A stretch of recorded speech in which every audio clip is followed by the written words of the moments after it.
বিশ্বাস শুধু একটা শব্দ নয়, এটা একটা পরিবারের নিশ্চিন্ততার নাম।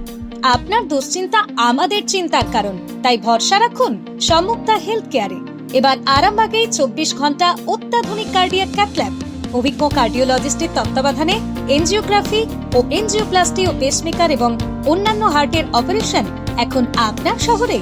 আরামবাগের সর্বপ্রথম NABH মান্যতাপ্রাপ্ত নার্সিংহোম এবং NABL মান্যতাপ্রাপ্ত প্যাথোলজি এবং আয়ুষ্মান ভারত প্রকল্পের সুবিধা প্রদানকারী নার্সিংহোম সম্মুক্তা হেলথ কেয়ার। বিগত 11 বছর ধরে আপনাদের বিশ্বাসের সঙ্গী। ঠিকানা বসন্তপুর মোড়, আরামবাগ, হুগলি। সম্মুক্তা হেলথ কেয়ার, আপনার প্রতিটা হৃদস্পন্দনের নিরাপদ ভরসা। চণ্ডীতলাতে ইডি আধিকারিক সেজে 9,57,000 টাকার জালিয়াতির অভিযোগ, গ্রেপ্তার প্রতারক ভুয়ো আধিকারিক। অভিযোগ, প্রায় 2021 সাল থেকে এই প্রতারণা চক্র চালিয়েছিল এই নকল ইডি ভুয়ো আধিকারিক।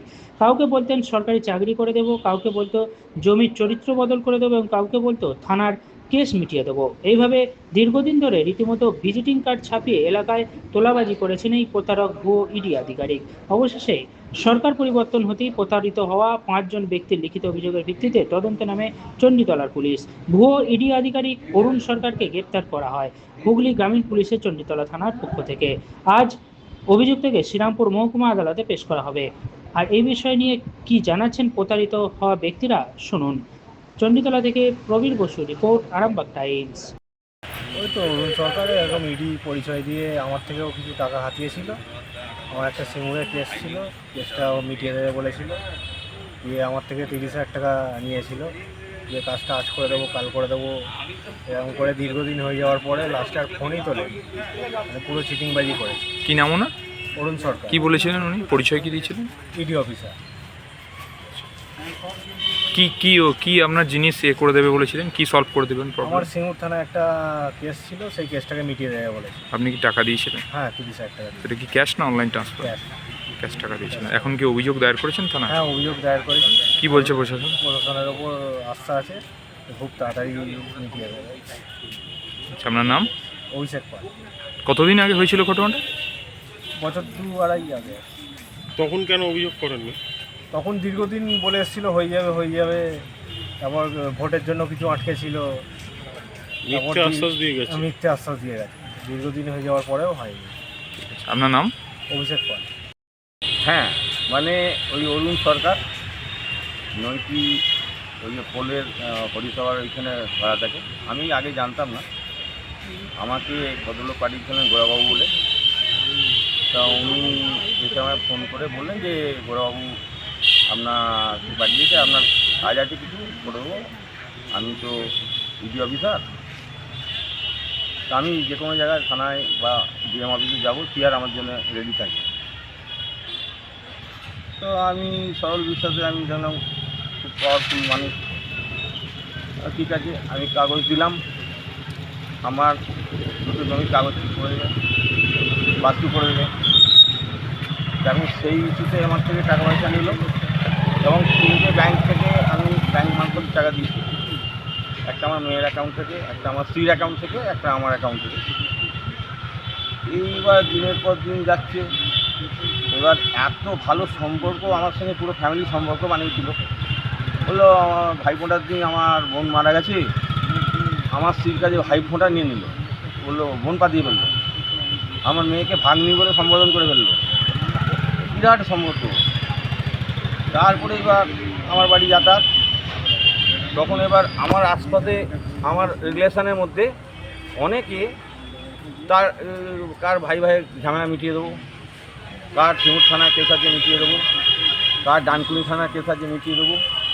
এইরকম 5-6 জনের থেকে সবাইকার থেকে পয়সা করে নিয়ে এবার খুব কম সময়ের মধ্যে এগুলো হয়েছে। এবার আমরা যখন মানে একটু ডাউট হচ্ছে যে এতদিন হয়ে গেল কাজটা হচ্ছে না কেন,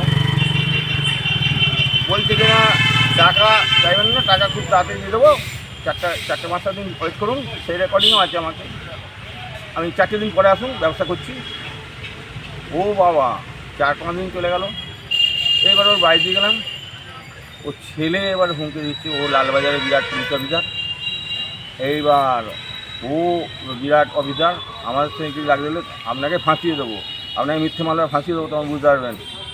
টাকা যখন হবে তখন দেখা যাবে, আসুন, বেশি বাড়াবাড়ি করলে গায়েব করে দেবো, মানে খুনের হুমকি, মানে থ্রেট। আমি দেখলাম সুর খারাপ, বাধ্য হয়ে এবার যারা যারা সব টাকা দিয়েছিল ওই সব কাজের জন্য, এবার তারাও বিপদে পড়ে যাচ্ছে। তারাও আমায় বলছে যে আপনি দিয়েছেন নাকি আমরাও দিয়েছি। তার মানে বাধ্য হয়ে সবাই মিলে আমরা 5 জনে চণ্ডীতলা থানাকে দ্বারস্থ হয়েছি, এফআইআর করেছি। এবার ওই 4 তারিখে জুলাই মাসে এফআইআর স্টার্ট হয়েছে এবং 20 তারিখ না 21 তারিখে অ্যারেস্ট হয়েছে। এইবার হয়ে আবার আমাদের বিরুদ্ধে একটা ফলস মামলা করেছে যে আমরা নাকি ওর বাড়িতে মারধর করে রেখেছি। মানে সেটা হচ্ছে কেন, ওই পুলিশ এখানে ওনার বাড়ি খুঁজতে, মানে আইডেন্টিফাই করার জন্য অরবিন্দ ঘোষকে ডেকেছিল। ও গিয়ে বাড়িটা দেখিয়ে দিয়েছে যে ওনার বাড়ি এইটা হচ্ছে অরবিন্দ অপরাধ। অপরাধীকে খুন করবে, আমাকে খুন করবে, এইসব করে যাচ্ছি। এই মতো অবস্থা আমরা চণ্ডীতলা প্রশাসনের দ্বারস্থ হয়েছি। এবার প্রশাসন আমাদের কনফিডেন্স আছে যে প্রশাসনের একটা আমরা জাস্টিস পাবই। কত টাকা দিয়েছেন আপনি? মোট আমরা 5 জনে মিলে 9,57,510 টাকা। ক্যাশ না অনলাইন ট্রান্সফার? ক্যাশ, অনলাইন আর চেক সমস্ত মিলিয়ে আমি চণ্ডীতলা থানার তার ডকুমেন্টস দিয়েছি। কি প্রলোভন দেখানো হয়েছিল আপনাকে? ওই তো জমি বাস্তু করে দেবে আর পুকুর বাস্তু করে দেবে, তার রিসিপ্টগুলোও দেয়নি। আমাকে বলেছিল গভর্নমেন্ট এত টাকা ওই রয়্যালটি কাটতে হবে, সেই রয়্যালটির স্লিপগুলোও দেয়নি। চাকরি দেওয়ার নাম করেছিল কেউ? হ্যাঁ, কাউকে চাকরি দেবে বলেছিল? চাকরি অরবিন্দকে চাকরি দেবে বলে 3.5 লক্ষ টাকা নিয়েছে ওর থেকে। অরবিন্দ ঘোষ নৈতিতে পারছে। ওনার বাড়ির বাইরে তো বোর্ড আছে হিউম্যান রাইটস। ওরেই বেড়ায়, বলে কিনা আমি human rights officer, ED officer, ওর ছেলে নাকি লালবাজার বিরাট অফিসার, এইসব বলেই এইসব লোককে কনভিন্স করে এইসব দিয়েই। প্রশাসনের কাছে এখন কি দাবি রাখছে? আমরা প্রশাসনের কাছে দাবি রেখেছি, চণ্ডীতলা প্রশাসনের কাছে, যে আমাদের ফ্যামিলিকে প্রোটেকশান দিয়ে এবং এই সব টাকা পয়সা যাতে উদ্ধার হয়, আর এই এদের বিরুদ্ধে যথাযথ আইনি ব্যবস্থা নেওয়ার জন্য। এর যে এইসব করেছে ইডির অফিসার, সে যে ওনার নাম অরুণ সরকার। কোথায় বাড়ি উনি? ওই চিগরন কোল হরিসভা। আপনার নাম? সীতানাথ গোয়েল। বলতে দাদা একটা মাল আমাকে দিয়েছিল, তার জন্য যে টাকা বিল হয়েছিল, এবার অরুণদার সাথে, অরুণ সরকারের সাথে দাদা একটা সম্পর্ক ছিল, আমার ভালো ছিল। তা আমি তখন আসামে আছি, সেই টাকাটা আমার এক বন্ধুর হাত দিয়ে অরুণ সরকারের হাতে পাঠিয়ে দিই যে ওটা ওখানে পৌঁছে দেওয়ার জন্য। সে টাকা যা দিয়েছি আমি বুঝতে পারিনি। পরে সিদ্ধার্থ একদিন আমার বাড়িতে যায়, যেতে বলছে এরকম ব্যাপার, তখন সেদিনও আমি বাড়িতে ছিলাম, তখন আমি বাড়িতে আছি। যাই হোক, যখন এসেছি বললেন বাড়িতে এসেছিলো, যার সাথে কথা হলো, হওয়ার পর দুজনের এক জায়গা থেকে কথা হলো, হিসাব হলো। অরুণ সরকার বললো ওকে আমি টাকা দিয়ে দেবো, মানে ও মেনে নিল, দুজনে মিলে একসাথে বসে হয়ে গেল। এটা হচ্ছে ব্যাপার। অরুণ সরকার কি চিনতেন আপনি? চিনতে বলতে একজন আমাকে বললো যে এইরকম ব্যাপার, এই অফিসার, এক্স অফিসার, এই সেই, একজন আমাকে রেফার করেছে। কি বলেছিল, কি পরিচয়?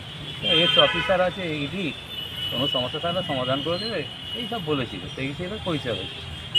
কত টাকা দিয়েছিলেন? আমি ওকে টাকা দিই ওনার মারফত? হ্যাঁ, মানে টাকাটা একে দিয়ে সিদ্ধার্থে পৌঁছে দেওয়ার কথা, সেইটা না দিয়ে নিজেই খেয়ে নিয়েছি। কি নাম ওনার? অরুণ সরকার। কোথায় বাড়ি ওনার? ওর তো বাড়ি অনেক জায়গায় থাকে, চারিদিকে ভাড়া থাকে। এই পর্যন্ত আমাকে তো একবার বলছে আমার আরামবাগের বাড়ি আছে, একবার বলছে আমাকে বর্ধমানের পৈতৃক বাড়ি, একবার জনায় ভাড়া ছিল, চিগরন জনায় রোডে ভাড়া ছিল, চিগরনে ভাড়া ছিল পরিষেবা। এখন অনেক জায়গায় বাড়ি পাল্টায়, কোনটায় কখন থাকে সেটা করতে পারে। তা প্রশাসনের কাছে কি আবেদন রাখছেন এখন? প্রশাসনের কাছে আবেদন যেটা শর্ট আউট করেছিলাম। আপনার নাম? নাম কাঞ্চন। কি কাঞ্চন কি? জ্যোতিষ জগতে অদ্বিতীয় ডক্টর অঞ্জন শাস্ত্রী, আপনার উজ্জ্বল ভবিষ্যতের একমাত্র দিশারি। Call for booking 7477886099 or log in www.anjanshastri.com। Download করুন আমাদের exclusive mobile app Astro Anjan.